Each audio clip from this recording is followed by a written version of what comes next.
आज हम सब देशों में रहते हैं, है ना? India, France, Germany. पर क्या ये हमेशा से ऐसे ही था? बिल्कुल नहीं।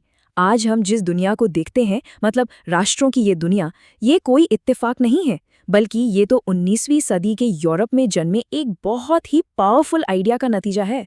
तो चलिए आज इसी कहानी को समझते हैं। अच्छा, इस तस्वीर को देखिए। ये 1848 का एक बहुत ही फेमस प्रिंट है। इसमें दुनिया भर के लोग एक लंबे जुलूस में स्टैचू ऑफ लिबर्टी के पास से गुजर रहे हैं। और खास बात यह है कि वो सब अलग अलग राष्ट्रों के झंडों के साथ हैं। सोचिए उस जमाने के लिए ये कितना कितना बड़ा और क्रांतिकारी सपना रहा होगा। अब सोरियो के इस विजन को यूटोपियन कहा गया।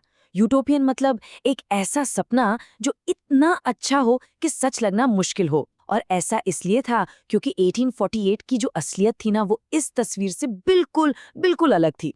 तब तो देशों का ऐसा कॉन्सेप्ट था ही नहीं। तो सवाल ये उठता है कि हम साम्राज्यों की दुनिया से इस सपने तक पहुंचे कैसे। ये सफर बहुत दिलचस्प है। हम देखेंगे कि ये सपना क्या था, फिर बात करेंगे साम्राज्यों की पुरानी दुनिया की।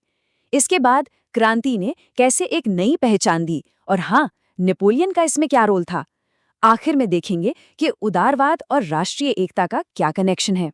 तो चलिए शुरुआत करते हैं ये समझने से कि राष्ट्रवाद से पहले की दुनिया आखिर थी कैसी।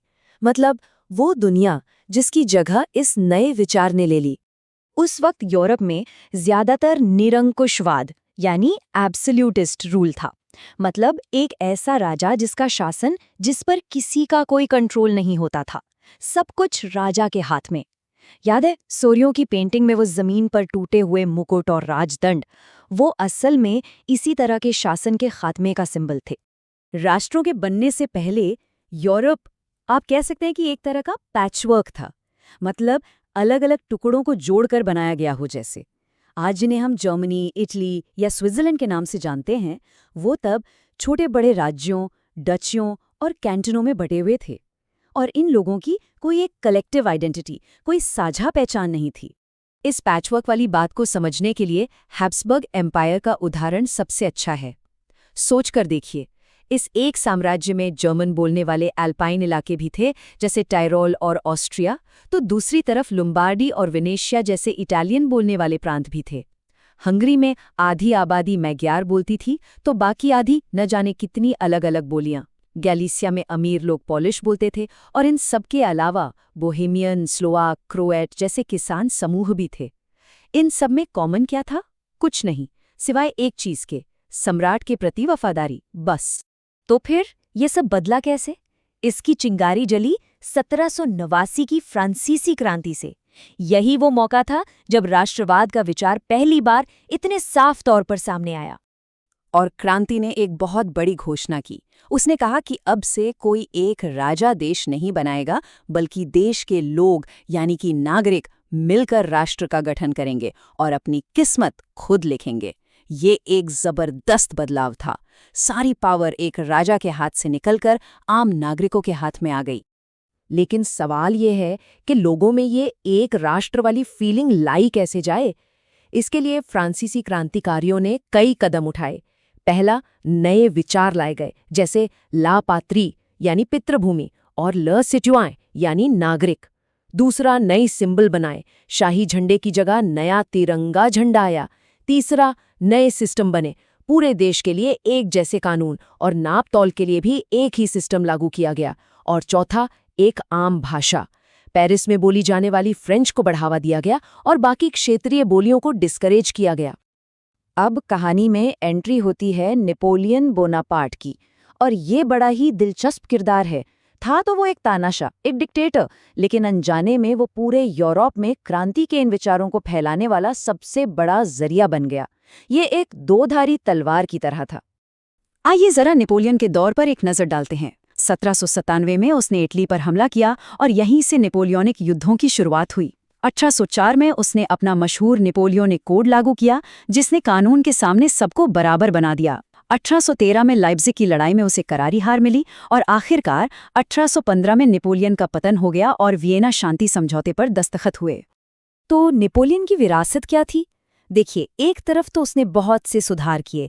उसने सामंतवाद खत्म किया, प्रशासन को आसान बनाया, एक जैसे कानून यानी नेपोलियनिक कोड लागू किया और ट्रांसपोर्टेशन को बेहतर बनाया। लेकिन दूसरी तरफ उसने लोगों पर जुल्म भी किए, टैक्स बढ़ा दिए, सेंसरशिप लगा दी और लोगों को जबरदस्ती अपनी सेना में भर्ती करना शुरू कर दिया। ये दो तस्वीरें उस समय के मूड को बहुत अच्छे से दिखाती हैं। एक तरफ एक जर्मन प्रिंट है जिसमें फ्रांसीसी सेना का मजाक उड़ाया गया है जो आज़ादी देने आई थी, और दूसरी तरफ एक कार्टून है जिसमें लाइप्ज़िग की लड़ाई के बाद नेपोलियन अपने जीते हुए इलाके खोता हुआ दिख रहा है। इससे साफ पता चलता है कि शुरू में जो लोग फ्रांसीसी सेनाओं का स्वागत कर रहे थे वो कैसे बाद में उनके दुश्मन बन गए। तो एक तरफ नेपोलियन की लड़ाइयाँ और दूसरी तरफ इंडस्ट्रियलाइजेशन, इन दोनों ने मिलकर आधुनिक राष्ट्रवाद के लिए एक आखिरी और बहुत ज़रूरी चीज़ तैयार की, और वो था एक नया ताकतवर सोशल क्लास। औद्योगिकीकरण की वजह से एक पढ़ा लिखा लिबरल मिडिल क्लास सामने आया। इसमें कौन लोग थे? इसमें थे व्यापारी, प्रोफेशनल्स और उद्योगपति। ये वो लोग थे जिनका वजूद बाजार के लिए प्रोडक्शन करने पर टिका था और इनके पास समाज के लिए एक नया विजन था। और इस नए मिडिल क्लास की विचारधारा थी उदारवाद यानी लिबरलिज्म। उनके लिए इसका मतलब था व्यक्ति की आज़ादी, कानून के सामने सब बराबर हों और सरकार लोगों की सहमति से बने। और ये समझना बहुत ज़रूरी है कि क्यों ये सारे विचार एक यूनिफाइड नेशन स्टेट बनाने के आइडिया से इतने गहरे जुड़ गए। तो ये लिबरल नेशनलिस्ट चाहते क्या थे? वो चाहते थे कि राजा का निरंकुश शासन और अमीरों के विशेषाधिकार खत्म हों। वो एक संविधान और ऐसी सरकार चाहते थे जिसमें लोगों के प्रतिनिधि हों। वो प्राइवेट प्रॉपर्टी की सुरक्षा चाहते थे, और हाँ, वो एक ऐसा राष्ट्र राज्य चाहते थे जहां एक ही करेंसी हो, बाजार आज़ाद हो और सामान को एक जगह से दूसरी जगह ले जाने में कोई रोक टोक ना हो। मतलब साफ है, इस क्लास के लिए एक राष्ट्र बनाना सिर्फ कोई इमोशनल आइडिया नहीं था, बल्कि ये उनकी आर्थिक तरक्की और राजनीतिक आज़ादी के लिए एक ज़रूरत थी। फ्रांसीसी दार्शनिक अर्नेस्ट रेनान ने 1882 में एक बहुत गहरी बात कही थी। उन्होंने कहा, एक राष्ट्र एक बड़े पैमाने पर बनी एकजुटता है। इसका अस्तित्व हर रोज होने वाला एक जनमत संग्रह है। इसका मतलब ये है कि कोई देश सिर्फ एक जैसी भाषा या इतिहास से नहीं बनता, बल्कि ये तो उस देश के लोगों का हर रोज लिया जाने वाला एक फैसला है, एक चॉइस है कि वो साथ रहना चाहते हैं। तो देखा आपने, एक सपना, एक क्रांति, एक साम्राज्य और एक नई विचारधारा, इन सब ने मिलकर उस आधुनिक राष्ट्र राज्य को जन्म दिया जिसे हम आज जानते हैं। ये वाकई एक इनक्रेडिबल सफर था जिसने पूरे यूरोप का नक्शा ही बदल दिया। तो अगर रेनान की बात माने कि किसी राष्ट्र का होना एक डेली चॉइस है, एक रोज का फैसला है, तो सोचने वाली बात यह है कि आज हम और आप क्या विकल्प चुन रहे हैं।